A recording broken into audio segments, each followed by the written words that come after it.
जीवन चलने का नाम चलते रहो सुबह और शाम। उम्र का तकाजा ऐसा होता है कि जब एक उम्र पार कर लेता है इंसान, तो इंसान सोचता है कि अब मैंने मेरे जीवन में बहुत कुछ कर लिया है, अब मुझे आराम करना है। पर लेकिन आज हमारे साथ हैं जयपुर के लाजपत राय। जी हाँ, इनकी उम्र है 82 साल और साथ में ये गली गली घूम करके कैलेंडर यानी कि आने वाले समय का वो ब्यौरा देते हैं जिसके अंदर ढेर सारी खुशियाँ भी छुपी हुई होती है और साथ में कुछ तारीखें गम में बदल जाती हैं और साथ में कुछ तारीखें खुशी में बदल जाती हैं।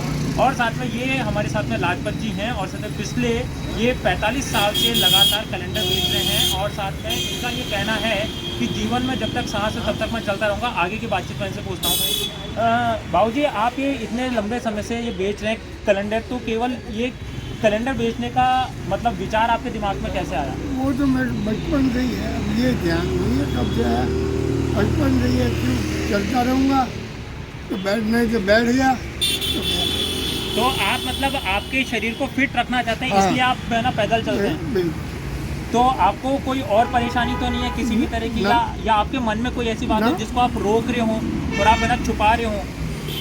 पर लेकिन देखिए कि जिस तरह से बाबूजी की आंखें नम हो गई है, हो सकता है बाबूजी ये कह रहे हैं कि इनको कोई परेशानी नहीं है, भगवान करे इनको कोई परेशानी ना हो, पर लेकिन कहते हैं कि मेरी आंखों के अंदर समुंदर बसा हुआ है, छलक जाएंगे कुछ आंसू और साथ में गम की तस्वीर बदल जाएगी देखते ही साथ में। हो सकता है शायद कहीं कोई ऐसी बात हो जो बाबूजी कह नहीं पा रहे हों, पर लेकिन आज की युवा पीढ़ी को इनसे प्रेरणा लेनी चाहिए। आज की युवा पीढ़ी बिस्तर के अंदर जगते के साथ में उन्हें बैठनी चाहिए और साथ में वो 5 मिनट पैदल नहीं चल सकते, तो 5 किलोमीटर चलना तो बहुत बड़ी बात है। और आज बाबूजी 82 साल की उम्र के अंदर लगभग इन्होंने आधा जयपुर नाप रखा है और साथ में ये बहुत सारे लोगों के लिए प्रेरणा स्रोत और साथ में प्रेरणा के पुंज हैं। स्पेशली आने वाली वो युवा पीढ़ी जो किसी भी व्हीकल से अगर उन्हें 100 मीटर की दूरी पर जाना है तो वो अपनी मोटरसाइकिल या कार लेते हैं।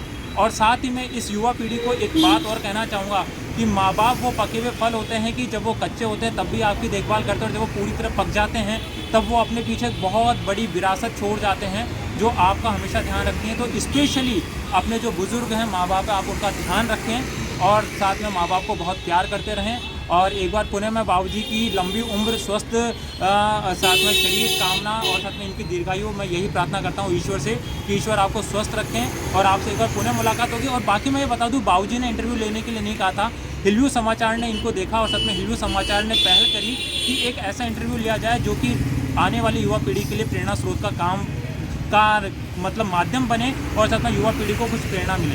हिलव्यू समाचार के लिए मैं कुलदीप गुप्ता।